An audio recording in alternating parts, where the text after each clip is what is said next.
Eu tava nos últimos tempos, né, mapeando o que tem num conteúdo que entrega. Eu passei até a analisar o que eu fazia lá atrás, porque, tipo, analisar tudo, né? Sim. E tem 3 coisas que um conteúdo precisa ter para performar. Boa. Primeiro, ele precisa ter um gatilho da atenção.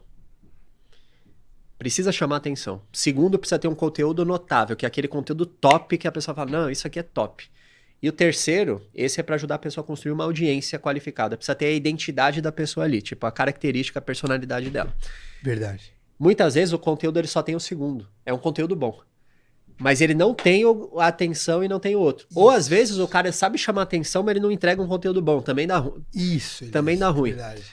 Então você entendeu isso. Tipo, Isso. você entendeu. Cara, o conteúdo é bom, tipo, mas não tá indo. Por quê? Faltava atenção. E aí eu percebi exatamente isso que você acabou de falar sobre o conteúdo ali do meio, né? O conteúdo mesmo a entregar. Não adianta, também não adianta a gente faz uma chamada ali super viral, prende atenção, mas aí também você vai enrolar pra cacete no conteúdo pra entregar. A ideia não é essa, eu não quis dizer também em algum momento que aí você pode fazer o que você quiser depois desses segundos que funciona, não é isso. Então a gente foi cada vez entendendo mais isso, deixando o conteúdo cada vez mais dinâmico, sabe? Entregando. Eu percebi que as pessoas elas têm sede disso, de conhecimento e rápido hoje em dia. Sim. É doideira. A pessoa ela precisa sentir progresso. Isso. Ela precisa sentir que chamou atenção. Você chamou a atenção da pessoa nos primeiros 2 segundos. Perfeito. Ela precisa sentir que ela está progredindo em busca daquilo que você prometeu no começo. Se ela perceber que você está enrolando, ela sai. Na hora, perfeito, Elias. Então é o que eu falei, tem que ter essa entrega. Só que às vezes é o que eu falei, a entrega começava com algo que não era chamativo. Sim. Então eu tinha que colocar alguma coisa chamativa. Passo 2, ponto 2 da minha virada de chave, vamos dizer assim, do que eu percebi dos conteúdos. Depois de ter começado a fazer esse lance que eu te falei de me colocar no começo do vídeo, eu comecei a pensar assim, cara, mas eu vou ter que sempre gravar?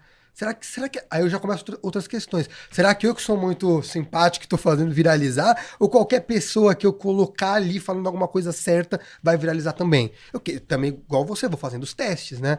Eu falei, e se eu pegar então, né? Eu já tinha percebido que se eu pegasse um ponto-chave e colocasse no começo, ia dar bom. Eu colocando no começo...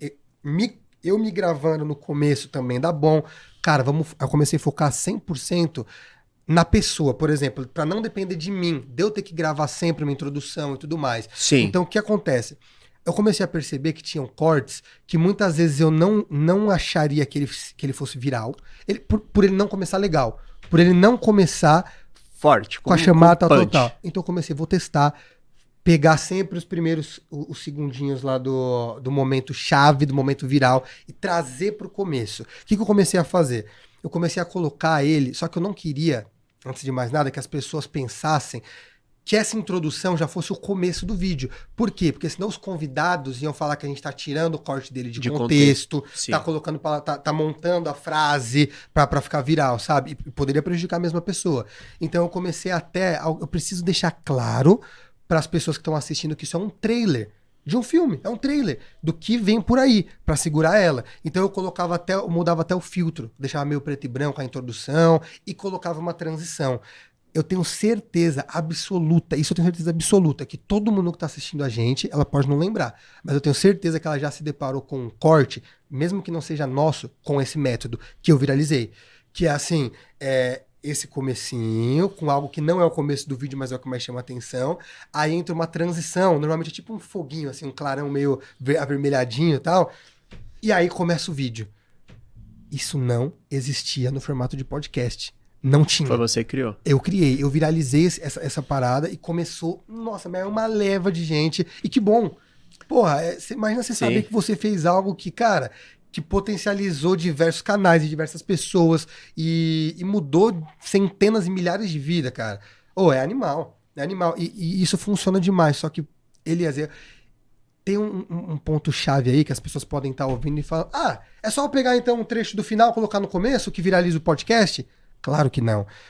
é entender, aí entra muito do que você fala também, dos gatilhos da atenção e tudo mais, é entender o que vai conectar com aquele nicho, as dores que aquele nicho tem, necessidade de ouvir, de saber a resposta e tudo mais, ou, muitas vezes, algo que a pessoa fala que é meio um inconsciente coletivo da massa, tá ligado? Que vai, todo mundo que escutar aqueles primeiros segundos vai viralizar, vai funcionar, vai prender atenção.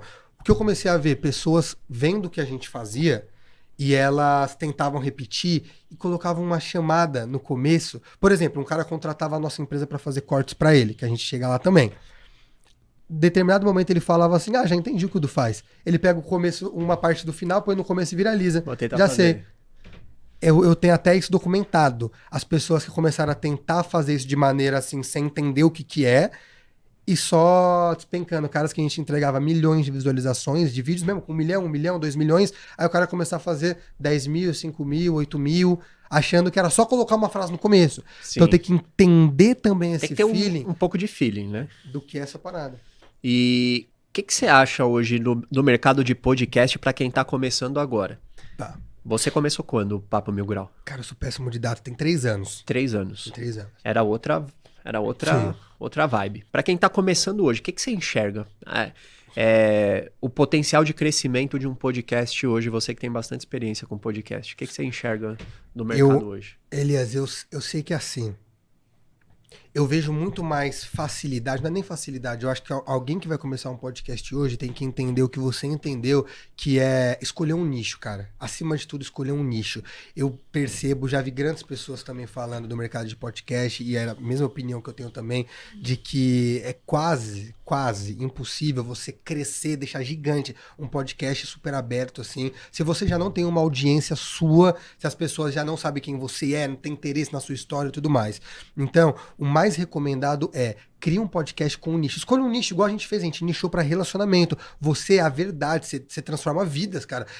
A ideia do VerdadeCast que eu percebo é, mano, transformar um ser humano num ser humano incrível. Sim. Tá ligado? Com todas as verdades diárias que deixam uma pessoa forte. Né? Crescimento pessoal. Isso, crescimento pessoal, exatamente. E identificou um nicho.